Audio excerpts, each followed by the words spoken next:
So how do we choose where to live? We think a little bit more this lesson about push and pull factors, stresses and strains. The easy way to think about this is, as we did in the starter, what sort of stresses and strains, push and pull factors, might there be for New Addington? So we've got things like the push factors: low unemployment, crime rates.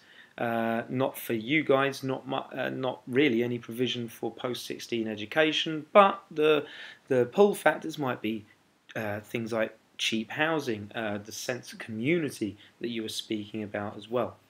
So very, very important that you're aware of these key terms, push and pull factors. Now, we looked at two different age groups in terms of looking at examples of the decision-making process for where to live. The first age group were the retired age group of the UK. Now, a lot of retirees move to Spain. Why? What are the pull factors for people of retirement age to go to Spain? Things like climate, things like the fact that it's close to home. It's only a couple of hours flight away, so they're not leaving their family entirely. Relatively modern country, decent healthcare, things like that.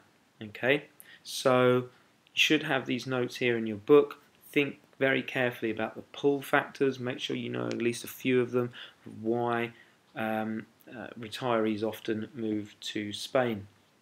A couple more of those key terms that we were talking about then: counter-urbanization and suburbanization. Okay, so suburbanization is moving to the edge of a city, but not quite in the city, not quite in the countryside, kind of in a limbo.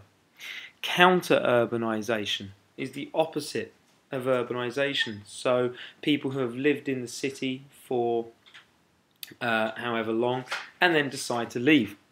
Counter-urbanization. You should have these key terms in your books anyway. Now, not all old people, retired people, move to Spain. Some, in recent years, have decided to move back to cities. Okay, re-urbanization, moving back to the city from countryside. But also, so do 25 to 35-year-olds, younger, moving towards middle-aged people, also like to re-urbanize, move to the city.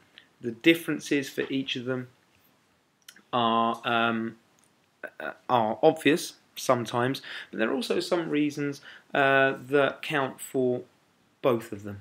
Okay, so make sure you're looking back at that sheet that you had for your revision. So just some examples. 25 to 35 age group, they're close to their work, they're close to their office. There's also the nightlife and things that come with living in a big city. Living in flats like this, they're small, they're easy to maintain. If you don't have a lot of time to be cleaning and doing housework and things like that, if you have a high-powered, very quick-moving job. For the older people, liking to be close to their family again. Often living in places like this, there's a communal feel to it, so they're not going to be feeling lonely. There's no garden in places like this, so often, again, low maintenance. Similar reasons there for both of them.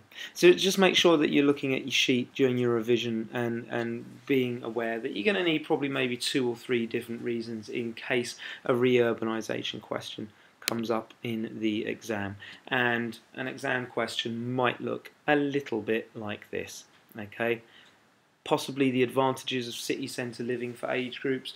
The question may also be worded about the advantages of city centre living. So just make sure that you are aware of all key points.